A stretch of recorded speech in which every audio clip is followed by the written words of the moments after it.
warahmatullahi wabarakatuh. Waalaikumsalam warahmatullahi wabarakatuh. Alhamdulillah kita masih dipertemukan di hari yang cerah ini. Gimana kabarnya? Alhamdulillah, luar biasa, Allahu Akbar. Alhamdulillah ya, pada sehat. Ada yang sakit? Hatiku, Bu. Aduh, ya udah kita absen dulu ya. Rida Silviani, Hadirah. Dina Wahyuningsi, Hadirah, Bu. Alhamdulillah. Titin, Hadirah, Bu. Ahmad Zulfikri. Dulu. Izin, Bu. Izin ya, izin kemana? Sakit, Bu. Sakit, ya Allah. Mudah-mudahan teman-teman kita yang sakit diberikan kesembuhan dan diangkat penyakitnya. Amin ya Allah ya Rabbal Alamin. Nah, alhamdulillah di pertemuan kali ini, tapi sebelumnya kita baca doa terlebih dahulu. Silahkan ketua kelas Rida Silviani, Bu. Oh, silahkan Dina Silviani dimulai baca doanya. Ya, berdoa dimulai.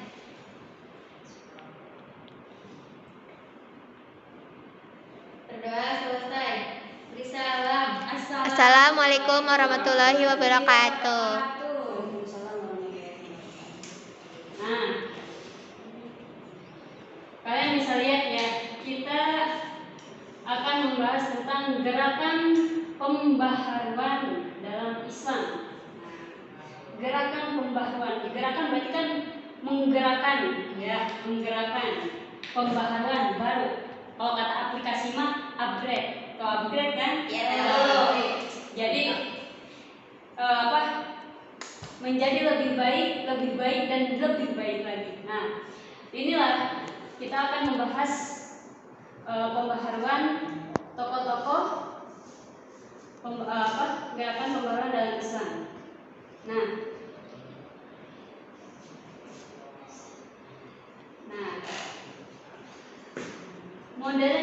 modernisasi dalam Islam atau yang kemudian terkenal dengan pembaharuan Islam muncul sebagai hasil dari interaksi dunia Islam dalam dunia Islam dan dunia Barat dengan adanya kontak antara Islam dan Barat.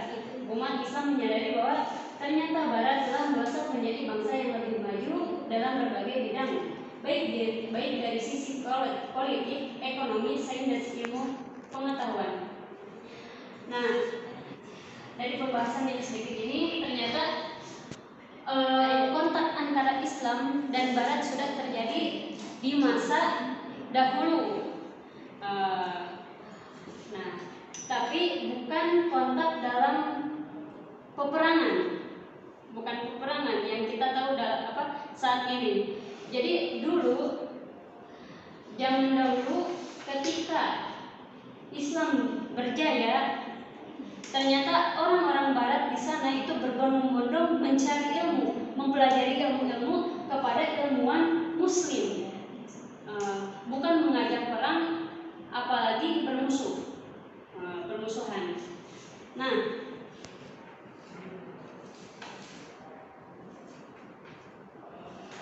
sebelum terjadinya pembaharuan, ternyata daulah Islamiyah terjadi keruntuhan.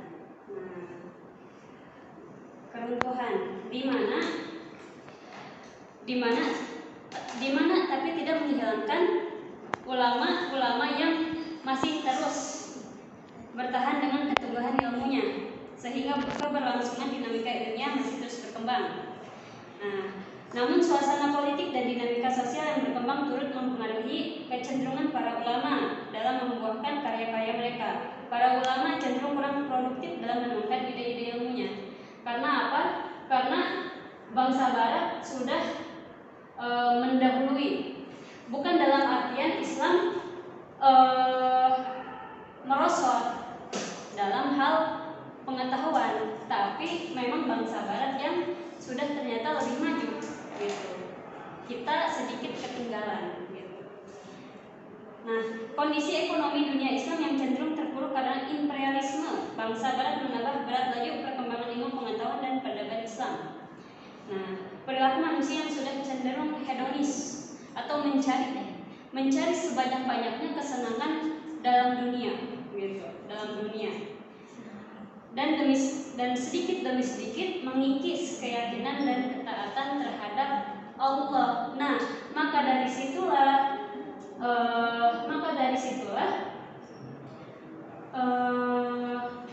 Daulah Islamiyah runtuh. Maka terjadi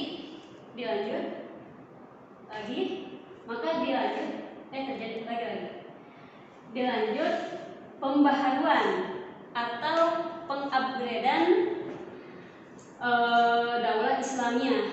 Nah, apa sih pembaharuan dalam Islam?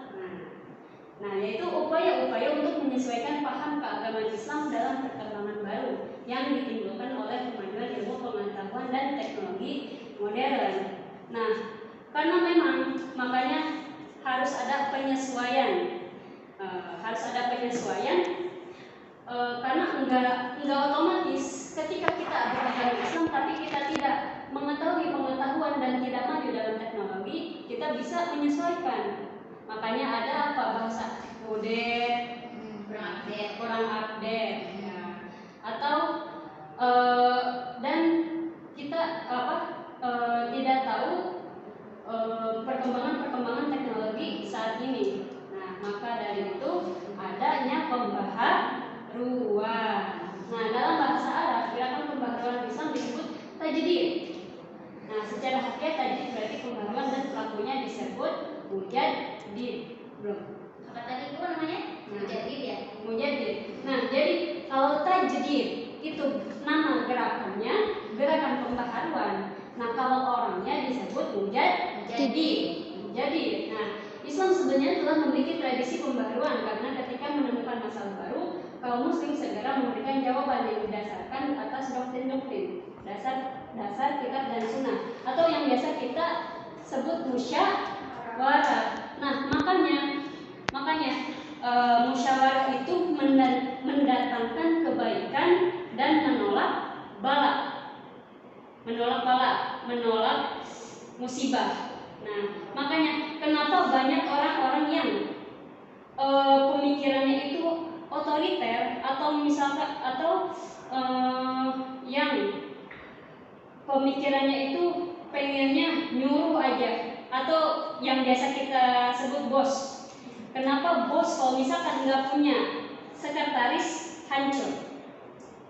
Kenapa? Karena orang yang otoriter, sekalinya otoriter tidak bisa dibatas. Kenapa? Dia terlalu maju sampai nggak ada remnya, gitu. Makanya ada sekretaris yang mengingatkan, gitu, mengingatkan. Maka kita pun sama. Makanya kiai ulama itu selalu sebagai penasihat, menjadi penasihat. Dan kita juga tidak dianjurkan untuk ke politik itu karena politik itu racun. Kalau misalnya yang kita lihat kalau misalkan orang yang sudah walaupun imannya kuat, tapi ketika sudah masuk ke dalam politik ada perubahan sedikit, gitu. Nah, Rasulullah pernah mengisyaratkan bahwa sesungguhnya Allah akan mengutus kepada umat ini, yaitu Islam, pada permulaan setiap abad orang-orang yang akan memperbaharui agamanya. Nah, jadi kata Rasulullah juga sudah mengisyaratkan bahwa setiap zaman apabila ada kerusakan ataupun masalah-masalah, maka akan ada seseorang yang diutus untuk memperbaiki atau memperbaharui. Istilah pembaruan baru terkenal dan populer setelah munculnya semangat pemikiran dan gerakan pembaruan Islam, menyusul kontak politik dan intelektual dengan Barat, tepatnya pada abad 18. Pada waktu itu baik secara politis maupun secara intelektual, Islam telah mengalami kemunduran, sedangkan Barat dianggap telah maju dan modern. Kondisi seperti itu menuntut umat Islam untuk melakukan pembaruan dalam berbagai bidang. Nah, berikutnya ini biografi tokoh-tokoh pembaruan Islam. Dilanjut, pertama ada Muhammad Ali Pasha. Nah, Muhammad Ali Pasha lahir pada bulan Januari 1765 Masehi di Kaula Albania, Yunani, dekat pantai Macedonia, dan meninggal di Mesir pada tahun 1849. Ayah Muhammad Ali Pasha bernama Ibrahim Aga, seorang imigran Turki kelahiran Yunani. Sejak kecil Muhammad Ali Pasha memiliki keterampilan dan kecerdasan luar biasa. Selanjutnya ada Jamaluddin Al-Afghani. Nah, Jamaluddin Al-Afghani dilahirkan di Asadabad dekat Kanab di distrik Kabul, Afghanistan pada tahun 1838 Masehi atau 1254 Hijriah. Al-Afghani menghabiskan masa kecilnya di Afghanistan, namun banyak berjuang di Mesir, India, bahkan Prancis dalam usia 18 tahun. Wah, masih muda kan ya? Nah, Al-Afghani tidak hanya menguasai ilmu keagamaan, tetapi juga mendalami filsafat, hukum, sejarah, metafisika, kedokteran, sains, astronomi, dan astronomologi. Kemudian ada Muhammad Abdu. Muhammad Abdu lahir di Pedusunan Delta, Nil, Mesir pada tahun 1849. Keluarganya terkenal berpegang teguh kepada ilmu dan agama. Dalam usia 12 tahun, Muhammad Abdu telah hafal Al-Quran. Subhanallah. Kemudian pada usia 13 tahun ia dibawa ke Tanta untuk belajar di Masjid Al-Hamdi. Masjid ini sering disebut Masjid Syekh Ahmad, yang kedudukannya dianggap sebagai level kedua setelah Al-Azhar. Di masjid ini Muhammad Abdul menghafal dan belajar Al-Quran selama 2 tahun. Nah, selanjutnya Muhammad Rashid Ridha. Muhammad Rashid Ridha lahir di Kolamu, Lebanon, dekat dengan Tripoli atau Suriah pada 27 Jumadil Ula 1282 Hijriah atau 23 September 1865 Masehi. Nama lengkapnya adalah Muhammad Rashiddin Ali Ridha bin Syamsuddin bin Bahauddin Al-Kalmuni Al-Husaini. Ia dilahirkan dan dibesarkan di lingkungan keluarga terhormat dan taat beragama. Rashid Ridha memulai pendidikan dengan membaca Al-Quran, menulis dan berhitung di kampungnya, Al-Wahid, Suriah. Selanjutnya terakhir ada Muhammad Iqbal, terlahir di Sialkot, Punjab, India pada 9 November 1877. Leluhurnya termasuk dari kalangan kasta Brahmana dari Kashmir yang telah memeluk agama Islam sekitar 3 abad sebelum Iqbal lahir. Muhammad Iqbal terkenal sebagai seorang sastrawan, filsuf, sekaligus negarawan pada abad 20. Nah, selanjutnya adalah pemikiran tokoh-tokoh pembaharu Islam. Pertama para pemikir itu berpikir awal kegagalan Islam dalam mengikuti perkembangan modern salah satunya disebabkan hilangnya semangat ijtihad. Tadi itu terlalu hedonis hingga mengikis keyakinan, ketaatan hingga keimanannya. Nah, munculnya kelompok muslim yang menganggap pintu ijtihad telah tertutup. Pemahaman ini melahirkan sikap statis atau jumud dalam pemikiran umat Islam karena kegiatan ijtihad dianggap tertutup. Hukum Islam tidak bersifat statis, tetapi dinamis dan berkembang sesuai dengan perkembangan zaman. Dan yang kedua, Al-Afghani menganjurkan pembentukan suatu ikatan politik yang mempersatukan suatu umat Islam berupa gerakan pan-Islamisme. Pan-Islamisme menghendaki persatuan umat Islam sebagai kekuatan bersama untuk membebaskan dirinya dari penjajahan dan membangun kekuatan bersama.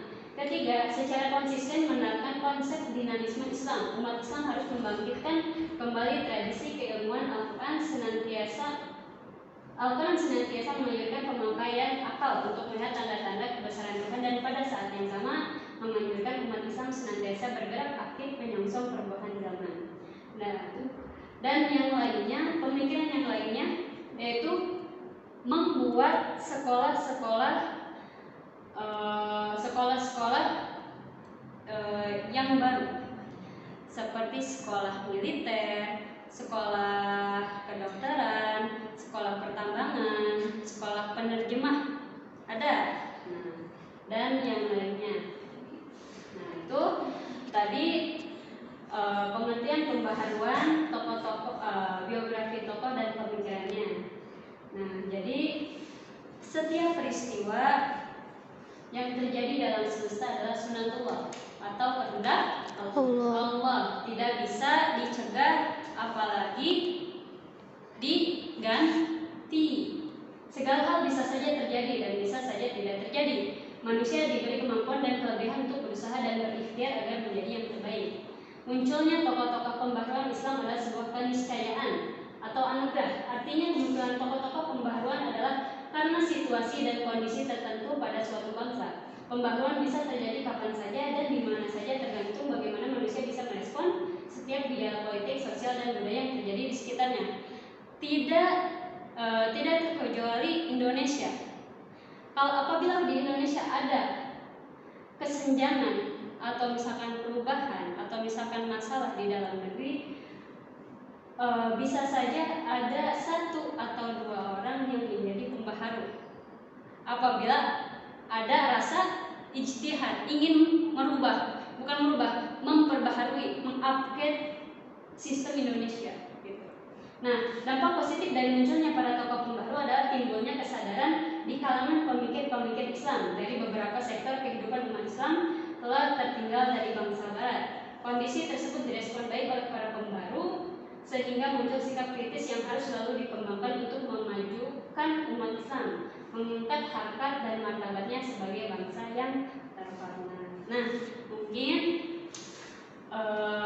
segitu materi yang disampaikan oleh saya. Kiranya mungkin ada yang ingin ditanyakan? Tidak, Bu. Tidak ada, Bu. Tidak ada. Ya, saya anggap kalian paham semua, makanya tidak ada yang nanya. Maka kita akhiri pertemuan hari ini dengan membaca hamdalah dan doa kifaratul majelis. Alhamdulillahirobbilalamin. Subhanaka Allahumma wa bihamdika